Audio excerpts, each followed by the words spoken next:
Hi అండి. మనం ఇప్పుడు కృష్ణా జిల్లా గంపలగూడెం మండలం నేడూరులో ఉన్నామండి. ఇక్కడ శ్రీ వీరాంజనేయ స్వామి స్వయంభూగా వెలిచారు ఈ ఆలయంలో. ఈ ఆలయంలో చూపిస్తాను, విశేషాలు చూడండి. ఇక్కడ సీతారాములు వారు ఉన్నారండి. ఇదంతా గుడి ఆవరణ, రావి చెట్టు. ఇక్కడ స్వామివారు స్వయంభూగా వెలిచారండి, ఆంజనేయ స్వామి. ఈ గుడి ప్రత్యేకత ఏంటంటే స్వామివారు ప్రతి సంవత్సరం కూడా కొంచెం పెరుగుతూ ఉంటారట. అందుకనే గర్భగుడిలో పైన స్లాబ్ వేయకుండా పైన గ్రిల్లు లాగా వేశారు. మిగతాదంతా ఇట్లా గుడిలాగా కట్టారు, ఎందుకంటే విపరీతమైన కోతులు వస్తూ ఉంటాయని.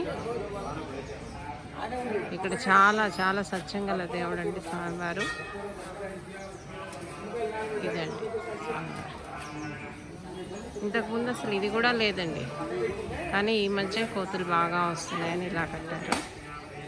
విపరీతమైన కోతులు వస్తాయండి. చూపిస్తాం. ఇంకా బాగా వచ్చేస్తాయండి కోతులు. ఇది రావణవాయుడు అండి. ఎప్పుడైనా మీరు కృష్ణా జిల్లా గంపలగూడెం మండలం వస్తే నేడూరు వచ్చి స్వామివారిని దర్శించి మీ కోరికలు చెప్పుకోండి. స్వామివారి దయ వల్ల అందరూ సుఖ సంతోషాలతో ఉంటాను ఫ్రెండ్స్. బాయ్.